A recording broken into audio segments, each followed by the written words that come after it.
12वीं प्रश्नावली शुरू करते हैं। ये है घात, घातांक और घात।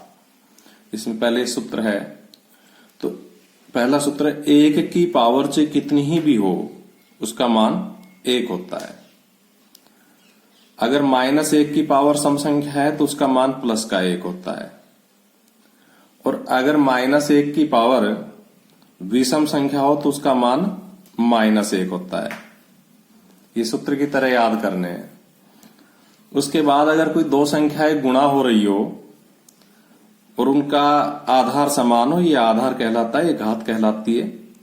तो यहां भी 1 की पावर है, यहां भी 1 की पावर है, वे गुणा हो रही है तो पावर जुड़ जाती है, अर्थात आधार के ऊपर, जो आधार समान था उसके ऊपर दोनों पावर जुड़ जाएगी तो वो गुणा हो जाता है।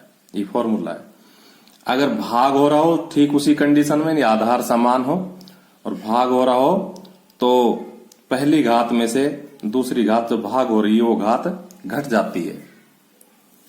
अगर किसी संख्या में घात के ऊपर भी घात हो, जैसे 1 की पावर m और इसके ऊपर घात फिर n, तो ये घात आपस में गुणा हो जाती है, यानी कि 1 की पावर mn।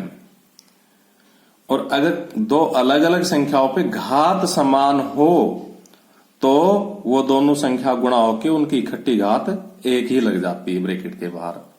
यानी कि यहां तो इस पे भी m है, यहाँ b पे भी m है, तो a b की पावर होल ब्रैकेट के बाहर m। और किसी भी संख्या पे अगर घात 0 हो तो उसकी वैल्यू क्या होती है? 1 होती है।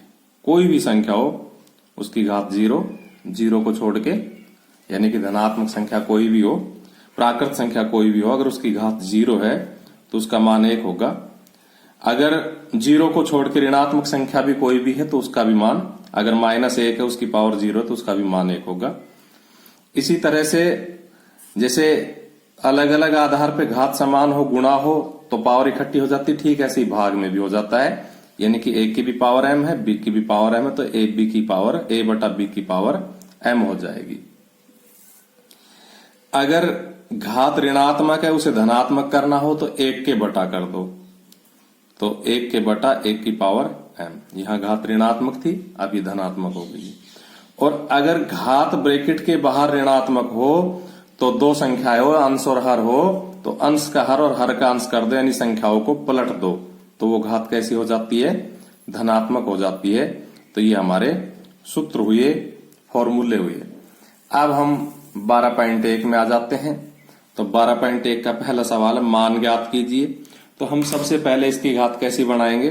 धनात्मक बनाएंगे, यानी कि हम लिखेंगे 1/3 की पावर 2, क्योंकि ऋणात्मक घात है, 1 के बटा करने से धनात्मक हो जाती है।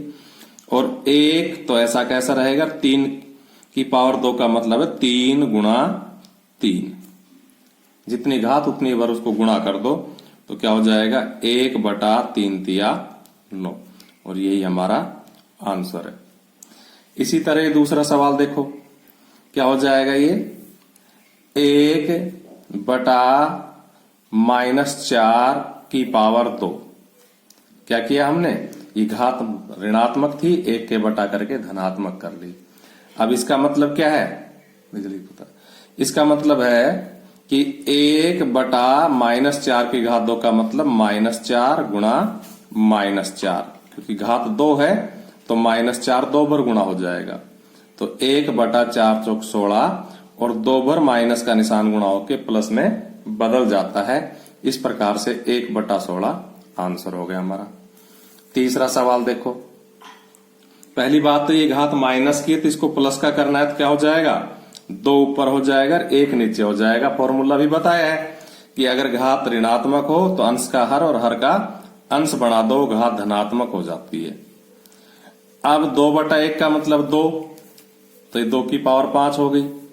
इसका मतलब 2 गुणा 2 गुणा 2 गुणा 2 गुणा 2, कितनी बार? 5 बार। जितनी घात उतनी बार गुणा कर दो, तो कितना हो जाएगा? ये 2 दूनी 4 दूनी 8 दूनी 16 दूनी 32। इस प्रकार से हमारा पहला सवाल हुआ। अब देखो दूसरा सवाल देखो। दूसरा सवाल है, सरल कीजिए और धनात्मक घातांक के रूप में व्यक्त कीजिए, यानी कि इसको हल करके धनात्मक घात बनानी है। तो पहले तो हम ये भाग का निशान है तो भाग का फॉर्मूला लगाएंगे और क्या लिखेंगे? -4 की पावर 5 घटा 8, क्योंकि आधार समान है दोनों का, -4 है, भाग हो रहा है तो पहले वाली घात में से और जिस संख्या का भाग हो रहा है उसकी घात घट जाएगी। तो हमारे पास क्या आ गया, -4 की पावर -3, क्योंकि -8 में से 5 गए तो माइनस के कितने बच गए, 3 बच गए। और अब कहा है कि इसको धनात्मक घातांक के रूप में व्यक्त करो, तो ये 1 के बटा कर देंगे, क्योंकि माइनस की घात नीचे जाने से प्लस की हो जाएगी। तो 1 बटा -4, तो ऐसा कैसा, माइनस का प्लस नहीं करना, घात प्लस की करनी है, इसलिए 3 प्लस का हो जाएगा और यही हमारा आंसर है। उसके बाद इसका दूसरा सवाल देखो, तो क्या लिखेंगे,